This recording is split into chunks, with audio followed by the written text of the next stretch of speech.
Hello guys, welcome back to Pause, welcome back to Parkitect. So this is a little bit of a different video today, as I'm doing a refresher on the build park that I've been working on for about 6 months.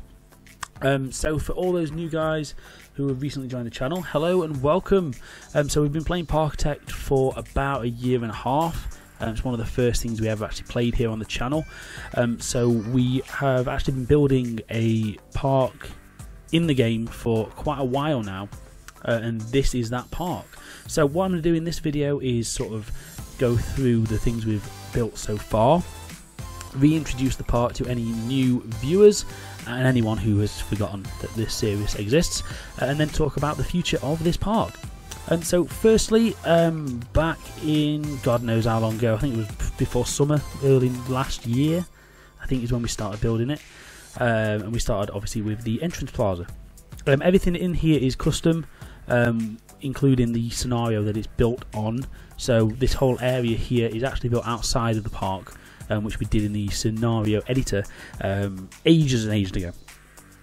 So this is the actual entrances here. We don't have a name yet for this park. It's called Pause Park, very original, but we'll come up with a name at some point. So this is our entrance plaza here with our entrance turnstiles, well, entrance gates. Over to this side here we have the staff area. A lot of this park was built from kind of eye level back in the day when the peep cam mod worked. I can't actually get it to work anymore with this build. I think it's me, but I can't get it to work. But a lot of the building that I did at the start of this series, I kept going into the first person mode to get a perspective, and that's why a lot of these trees are placed where they are, so there's no line of sight to certain buildings. So back over here, like I said, we've got the delivery area just there. Down here we've got all the staff buildings, and also some of the staff training rooms which were added quite recently actually. So we added those in here, and this is the kind of staff area, little lake, and I don't know, imagine some benches and stuff eventually. So my main thing for this park was making it realistic in terms of staff access. So I built everything with an eye of a sort of backstage area.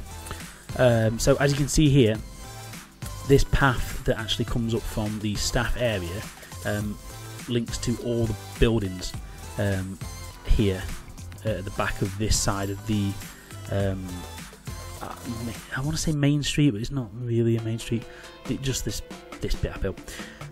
So that's this area here. Every building will have a back end. The other side of the main street is here. The staff access for this one comes down this little pathway there and fills out all these stalls, and there's also an underground tunnel and another staff area. This underground tunnel, I'll show you in a bit, takes you over to another area of the park. So the reason I'm showing you this is I'm trying to utilise all the different features in this game. One of the other features is in here with these little depots. So the idea is, this is my main delivery area there, and you can join up this to other depots like that one using these little pipework things here, so this will give you a good indication. So you join all these up throughout your park, and it delivers stock to these little areas.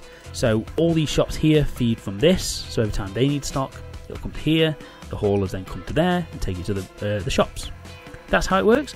I'm trying to utilise as much of the features as I could in this build, and that's why I've put these in little staff areas at the back. Now moving down the main street then, a lot of this I had to rework quite recently, as stupidly I decided to build a lot of this park using mods, which were quite early mods. So as this game is in early access, it's recently turned, well, before Christmas it's become in beta, but it's still quite early. Obviously most mods become out of date quite quickly. So recently I have completely took out all the mods from the game for my build and replaced all the buildings and scenery items that I used. So that's why it's looking a little bit bare at the moment, but more work will be done on this new series. But one of the recent builds I did was actually this little building here, which is why it's got a little bit more detail than the others. So yeah, think this kind of style for the rest of the main street, and that's the kind of plan for that one. We used some of these little glass pieces for this building, again just to try and make it look a little bit different. This used to have like, well, this was very different in the original build, but it gives you that option to rework stuff when you have to swap and change.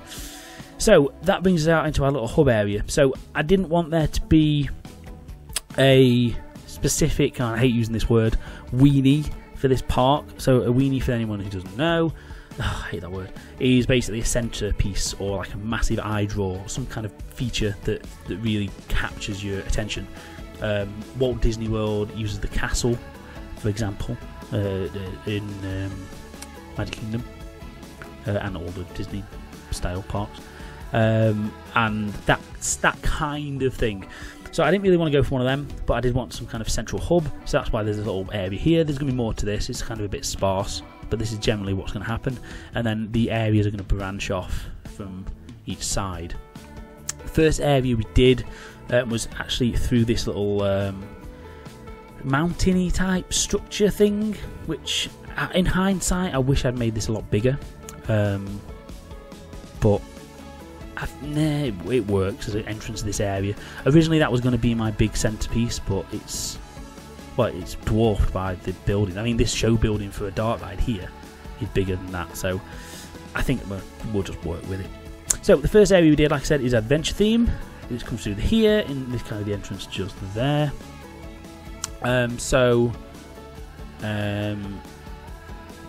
This is a dark ride. You actually use simulators. If I can remember how to go, no, that one. It uses like 2 little simulators inside, which just imagine it's a dark ride. It's, yeah. Over here we've got a carousel, which I've got rid of. I'll get that back. There we go. Carousel just here. Used a couple of little features on the queue line. Quite a lot of little details I've put at it sort of randomly about these. This is a shop or toilet or something. Yeah, toilets. Little toilets and ATMs. Over here is the big dark ride, which is actually a real. Oh, keep this no button. It's actually a real dark ride. Little boats that go around underground and all that kind of stuff. It's either broken or they're all underground. Oh, maybe it's just. Oh, it's closed. That's probably why. So yeah, little dark ride, which we built ages ago, with actual theming and things in there. So that's good. A little pirate ship over here. Up this area we've actually made a little coffee shop and cave walkthrough. So if you've ever been to Disneyland Paris and sort of walked around the Pirates of the Caribbean type area, there's loads of little caves and walkthroughs and that kind of stuff, and that's what I was going for here. Just something a little extra for the guests to do. The main reason why that coffee shop's there is just to get people up that path once we do let guests in the park, or peeps or whatever we might call them. So over this way we've got some more shops over here, and this is obviously the back of that building, and over here we have a runaway mine train coaster, which is actually going around. It's got a bit of effects. Again, it's early days, but it's got a kind of burning building, some fake track, a little pond. This is a nice little runaway train that's in this area of the park.